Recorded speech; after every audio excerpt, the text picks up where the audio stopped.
할렐루야, 기도로 예배를 시작하겠습니다. 사랑과 은혜가 충만하신 하나님 아버지, 주님의 성도들 함께 모여 주님의 이름을 붙잡고 함께 예배하며 찬양하며 나아갑니다. 이 시간 가운데 나타나는 모든 영광 주님 홀로 받아 주시옵소서. 모든 순서와 함께 하실 주님의 은혜에 감사드리며 예수 그리스도 이름으로 간절히 기도드렸습니다. 아멘. 고린도전서 3장 16절에서 17절까지의 말씀 드리겠습니다. 우리 길지 않으니까 우리 두 구절 같이 읽겠습니다. 합독하시겠습니다. 시작. 너희는 너희가 하나님의 성전인 것과 하나님의 성령이 너희 안에 계신 것을 알지 못하느냐? 누구든지 하나님의 성전을 더럽히면 하나님이 그 사람을 멸하시리라. 하나님의 성전은 거룩하니 너희도 그러하느니라. 아멘. 할렐루야. 이번 한 주도 주 안에서 평안하셨습니까? 지난 시간 우리는 사순절 첫 주일 맞이하여 무엇이 과연 이 사순절기를 올바르게 보내는 것인지에 대해서 함께 교제를 나눴습니다. 혹시 지난주 내용들 다 기억하고 계신가요? 지난 시간 내용들을 복습하는 의미로 한번 제가 질문을 하나 드리겠습니다. 하나님께서 말씀하신 올바른 사순절기란 무엇입니까? 렌트. 사순절이란 예수님의 십자가 고난과 부활을 40일간 기억하고 기념하는 절기입니다. 우리 조금 더 깊이 접근해서 말도 많고 탈도 많은 이 40일간의 사순절 기간 동안 우리 교회는 무엇을 해야 할까요? 이 사순절 기간 동안 우리 새생명교회가 해야 될 성경은 무엇일까요? 이 질문에 대한 정답은 지난 시간 본문에 있었습니다.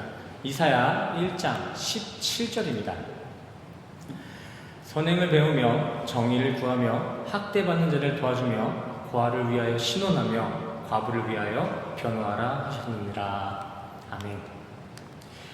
여기서 선행과 정의 그리고 학대받는 이 고아와 과부를 신원하고 돌보는 일, 이것이 우리 성도들이 절기 때 보여야 할 성도들의 모습이라고 말씀하셨습니다.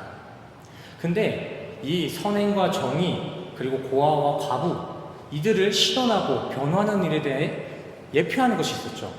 저 일들을 하나하나 볼 게 아니라 저 일들이 무엇을 예표하고 있는지 우리는 기억하고 있어야 됩니다. 17절이 말하고 있는 저 행위들은 모두 예수님의 공생의 사역을 가리키고 있었던 내용이었습니다.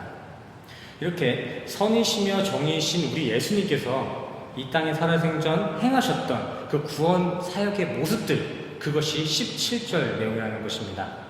지난 시간 본문인 이사야 1장은 이렇게 예수 그리스도의 사역과 행적을 알아가는 것이야말로 우리 교회들이 절기 때 해야 될 일이다 라고 메시지하고 있는 것입니다.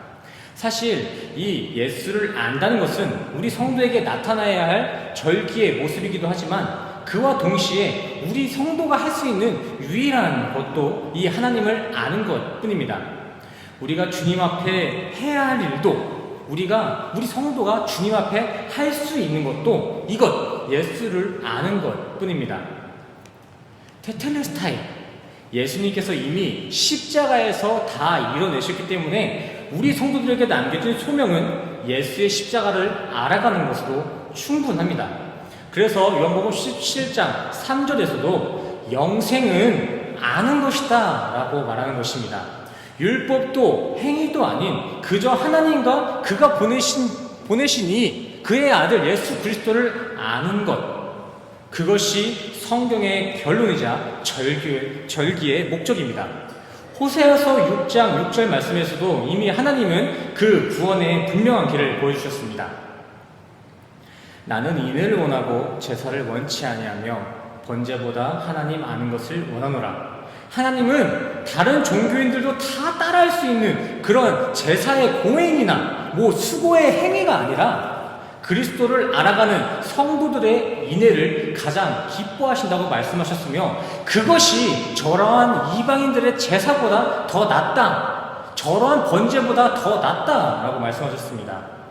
그러나 여기서 우리 교회가 간과해서는 안 될 것은 성경이 말하고 있는 이 안다의 개념은 그냥 그런 거구나, 그렇구나 하는 동의나 인지 차원이 아니라는 것입니다. 그건 인간 지식 차원에서의 알미인 것이지 성경이 목적하고 있는 온전한 알미라고 할 수 없습니다. 요한 1서 5장 20절 한번 보시겠습니다.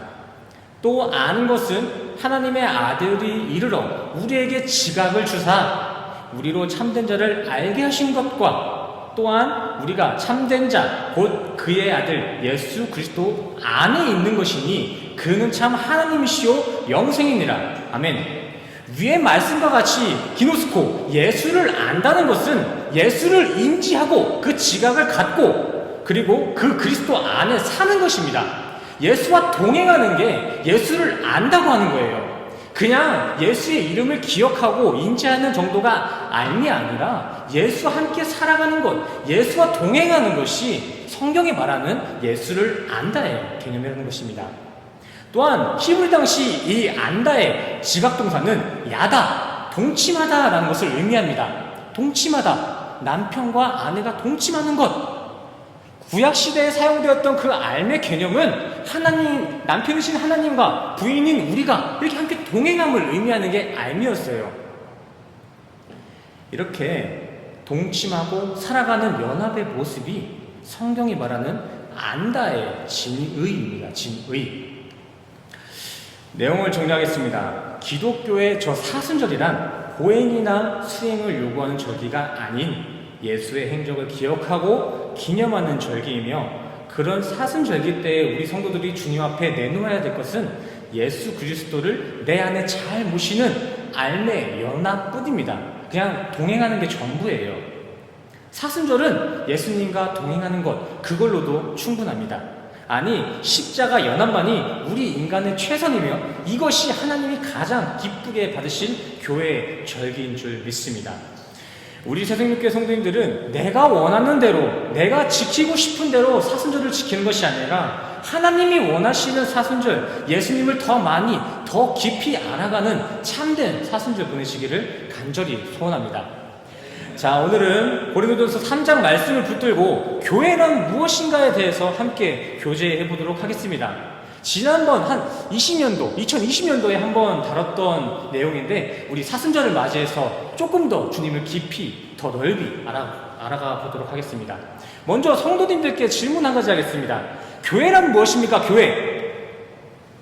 교회란 무엇입니까? 제가 계속해서 이렇게 응용하지만 비신자들이 우리에게 딱 질문을 해온다고 이렇게 한번 가정해 보세요. 믿지 않는 이들이 우리에게 교회란 무엇입니까? 했을 때 우리 성도님들은 교회란 무엇입니다 라고 대답해야 되잖아요. 뭐라고 대답하시겠습니까? 머리에 한번 정리해 보시기 바랍니다. 교회란 무엇인가?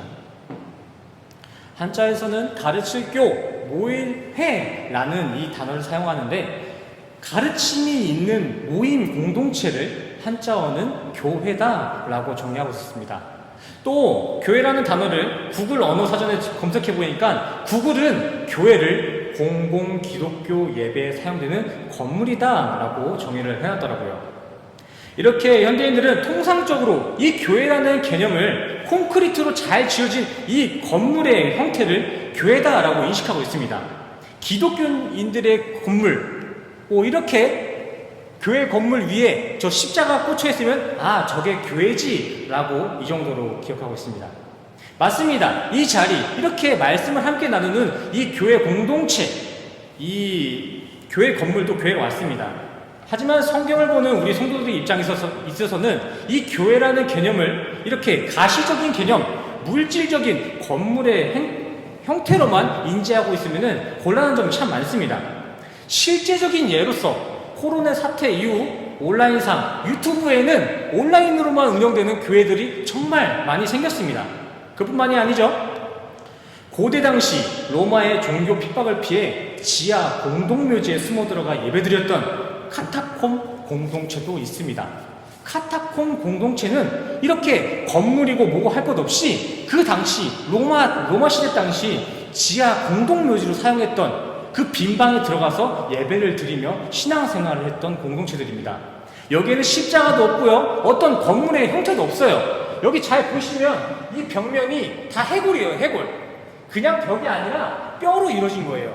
그냥 로마 핍박 가운데 죽은 사람들 다 저기다 묻었는데 이런 상황 가운데서도 나는 예배 드리겠다, 내가 도망다니면서까지 예배를 드리겠다 하는 마음으로 그 기독교 공동체들이 무덤까지 들어와서 예배를 드렸던 거예요. 뭐 고대까지 갈 것도 없이 현대에 들어와서도 여전히 공안들의 감시를 피해 지하 깊은 곳에서 몰래 예배드리는 중국, 북한 지하 교회 같은 경우도 보통 사람들이 인지하고 있는 그런 형식적인 교회 건물의 개념, 건축물의 개념으로는 어떻게 설명이 안 됩니다.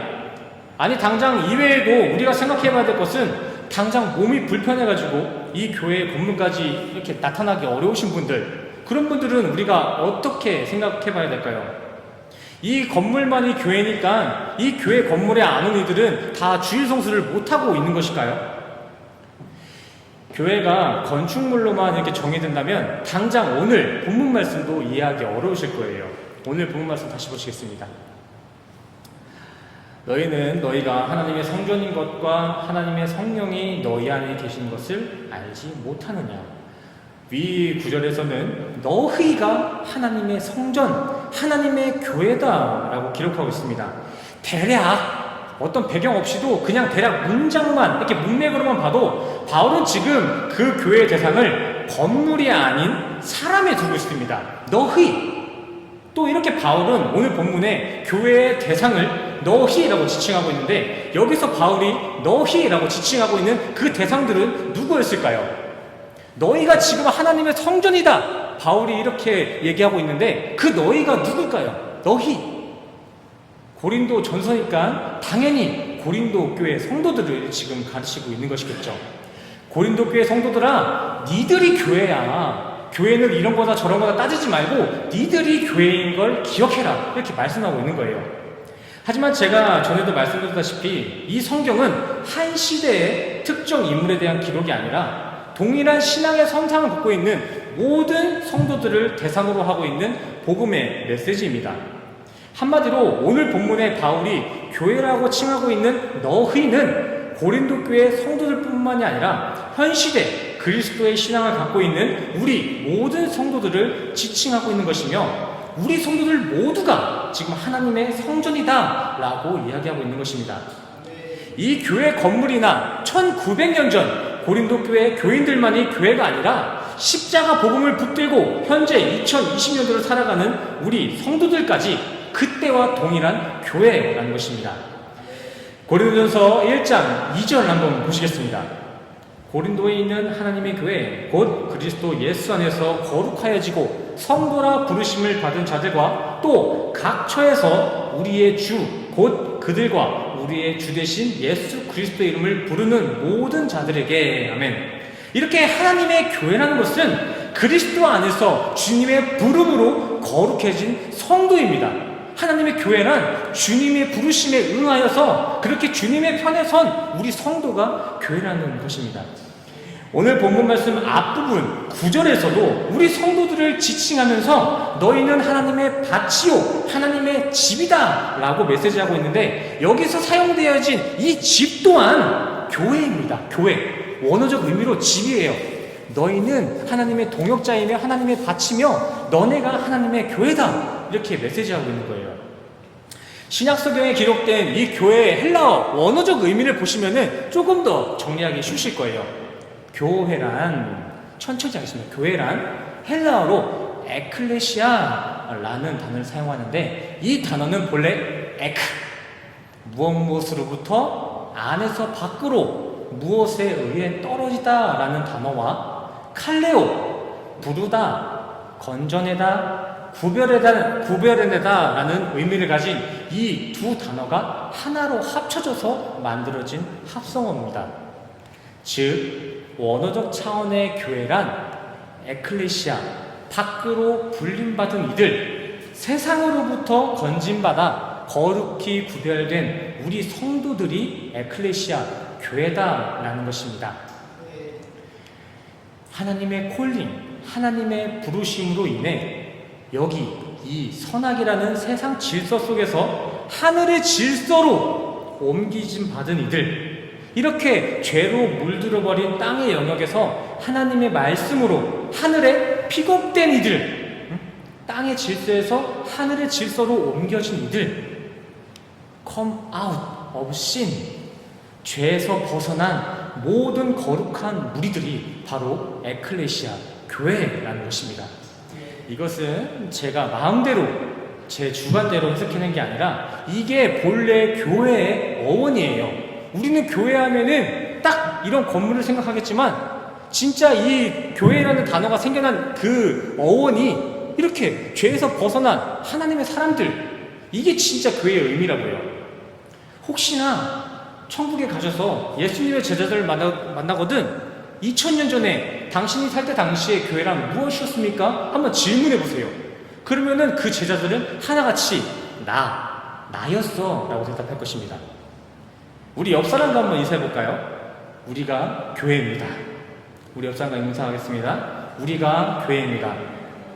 나중 가서 또 딴소리 하지 마시고 지금 인사하시면서 머리에 새기세요. 내가 교회다. 하나님의 아들인, 하나님의 성도인 내가 에클레시아다. 기억하시길 바랍니다. 밖에 나가서도 누가 교회가 뭐냐고 물어보면 예수 믿는 내가 교회입니다. 이렇게 대답해야 돼요. 이와 같은 맥락으로 옆에 계신 교회인 우리 성도님들을 서로 잘 입혀주고 잘 아껴주면 그게 진짜 교회의 구제예요. 뭐 사람 돕고 뭐 불의유 돕는 것도 구제지만 진짜 하나님이 구제의 목적으로 두신 것은 성도인 교회인 성도들을 서로 아껴주고 입혀주는 것, 그것만큼 귀한 구제가 없습니다. 그리고 교회된 성도로서 믿지 않는 이들에게 복음을 전하고 하나님을 영접시켜주면 그것이 진짜 하나님께서 목적하셨던 성전 건축입니다. 콘크리트로 세운 이 교회 건축물이 아닌 십자가 복음으로 새롭게 건축시킨 에클레시아 성도 교회. 물론 세상의 기준에 있어서는 좋은 교회, 세상의 기준에 있어서 이 좋은 교회란 화려한 교회 건축물들이나 사회적 영향력이 있는 교회가 좋은 교회가 될 수도 있습니다. 하지만 정작 교회의 주인이신, 교회의 머리이신 예수님은 새로운 건축물을 짓는 교회 건축보다 이렇게 자신의 복음을 전하는 전도 차원의 성전 건축을 더 귀히 여기시며 기뻐하실 줄 믿습니다. 이 교회 건물의 기능을 제가 축소하려고 하는 것이 아니라 본래 이 교회 건물이라는 것 자체가 이렇게 성도들을 개개인의 교회로 세워내기 위해서 만들어진 것입니다. 다른 목적이 있어서 생긴 게 아니에요. 이 교회라는 건물 자체에는, 이 틀 자체에는 아무런 의미가 없습니다. 이 안에 무엇이 흐르고 있는지, 이 교회라 불리는 이 틀 가운데 정말 진짜 교회인 성도가 있는지 없는지가 중요한 거지, 이 교회 틀이 어떻게 흘러가냐는 그거는 저희가 이렇게 중요하게 볼 대상이 아닙니다. 그 안에 무엇이 채워져 있는지 항상 주의하시길 바랍니다. 우리 실생활의 예를 들어볼까요? 우리가 병원에는 왜 갑니까? 병원에 아파서 갈 것이고 그 아픔을 치료받기 위해서 가는 게 병원입니다. 그렇다면 슈퍼는 왜 가죠? 내가 필요한 식료품을 사기 위해서 가는 것입니다. 이렇게 각기 시설마다 분명한 역할과 기능이 있는 거잖아요. 마찬가지로 이 공간 차원의, 건물 차원의 교회 공동체는 성도를 개개인의 교회로 세워가는 것입니다. 그러므로 이 교회는 사회적 봉사활동이나 구호활동이 아닌 가장 먼저 하나님의 말씀으로 가득 채워져야 하고 주님을 찾아가는 기도로서 이 교회가 가득 채워져야 합니다. 그래서 이 교회 안에서는 뭐 유명한 정치인들이나 사업가들을 이렇게 초대하기보다는 진정 하나님과 동행하는 교회된 성도들로 가득 채워져야 될 줄 믿습니다. 요한복음 2장에서도 예수님께서 말씀하시잖아요. 여기는 만민이 기도하는 집이다. 원어상으로는 기도하는 집도 아니에요. 기도집이에요. 기도 없으면 이곳은 아무런 의미가 없다는 것이겠죠. 이곳은 기도집입니다. 기도집. 이외에 다른 것들이 채워지면 그것은 강도의 소굴입니다. 강도의 소굴. 장사하는 집. 제가 하는 말이 아니라 예수님께서 성전 청소 그 사건 때 말씀하신 거잖아요. 여기는 만민이 기도하는 집인데 니들이 기도는 안 하고 다른 걸 하는구나. 그곳은 교회가 아니라 강도의 구렬이다. 장사하는 집이다. 라고 말씀하셨습니다. 교회 안에서는 말씀과 기도 외에 무엇도 주장돼서는 안 됩니다. 그러한 교회는 예수님께서 책망하신 것 같이 강도의 구별입니다. 그 형태가 세상에선 칭찬받을 수 있겠지만 교회의 주인이신 예수님께서는 정작 그러한 교회를 그렇게 좋게 보지 않으세요. 강도의 구별이라잖아요. 지금 이 자리는 오직 하나님의 말씀, 하나님을 만나는 기도로서 채워져야 될 줄 믿습니다. 이게 이 교회 건물이 세워진 목적이고 우리가 주일날 이 교회 건물에 모여야 할 이유입니다. 우리 새생명교회는 다른 무엇보다 이렇게 주님이 진정 기뻐하시는 것들로만, 주님이 진정 바라시는 교회된 성도들로만 가득 채워지는 하나님의 교회 되기를 간절히 소원합니다. 또한 이렇게 진짜 교회의 의미를 알게 된 우리 성도들의 삶 가운데서도 변화가 있길 소원합니다. 오늘 함께 교제한 내용과 같이 우리 성도 한 사람 한 사람이 교회입니다. 그 말은 즉슨 우리가 세상에 나가 살아가는 삶 또한 교회의 모습으로 사셔야 된다는 것입니다. 당장 지금 주일 낮 이 자리에서만 자신이 교회다, 에클레시아다 자부하며 이 자리에서만 홀리할 게 아니라 예배가 끝난 뒤 교회의 대문을 열고 그렇게 열고 나가서도 홀리한 교회의 모습으로서 세상에 흘러나가줘야 된다는 것입니다. 교회의 문을 기준으로 이중 생활을 하는 그런 생활을 버리셔야 됩니다. 예수를 아는 것은 예수와 동행함을 의미하는 것처럼 성도가 교회라는 사실은 성도는 각각 자신의 삶의 태전에서도 교회의 역할을 감당해야 된다는 것입니다. 회사에 나가서는 사회적인 교회로서, 가정에 있어서는 가족 구성원으로서의 교회로, 이렇게 언제 어디서나 하나님의 연합을 증거하는 에클레시아 교회가 되셔야 된다는 것입니다. 이 클락에 있는 이 새생명교회 건물뿐만이 아니라 우리 성도님들 한 분 한 분이 전부 다 새생명교회입니다. 새생명교회예요. 영적인 이름 교회 새생명교회세요. 당장 오늘 예배를 마치고 다시 세상에 나가서 한 주간을 사실 텐데 매일을 살아가는 그 순간순간마다 자기 자신은 주님이 핏값으로 사신 새생명교회임을 기억하시면서 어느 곳에서나 에클레시아 교회의 역할을 잘 감당해내시는 우리 새생명교회의 성도님 되시기를 간절히 축원합니다. 우리가 교회입니다. 성도님들이 새생명교회입니다. 기도하시겠습니다. 사랑과 은혜가 충만하신 하나님 아버지, 우리를 세상으로부터 구별하여 에클레시아 교회로서 이 세상에 서게 하심에 너무나 감사를 드립니다. 주님, 이곳 이 예배의 자리뿐만이 아니라 교회 문을 열고 세상에 나아가서도 주님의 영광이 드러내는 교회된 인생 살 수 있는 우리 모두가 될 수 있도록 도우시고 인도하여 주시옵소서. 또한 이 시간 가운데 주님이 주신 은혜의 감동이 있어 감사하는 마음으로, 마음의 중심으로 주님 앞에 봉헌하며 헌신하는 이들이 있습니다. 그러한 그들의 마음의 중심을 확인하시고 그들의 헌신과 그들의 봉헌을 기뻐 받아 주시옵소서. 다시 한 주간을 살아갑니다. 세상이 지향하는 교회, 세상이 칭찬하는 성도가 아닌 하나님이 바라봤을 때 아름다운 성도, 하나님이 바라봤을 때 기뻐하시는 교회로서의 한 주 살아갈 수 있도록 주님 도와주시옵소서. 우리의 한 주와 함께 하실 주님의 은혜에 감사드리며 예수 그리스도의 이름으로 간절히 기도드렸습니다. 아멘. 할렐루야.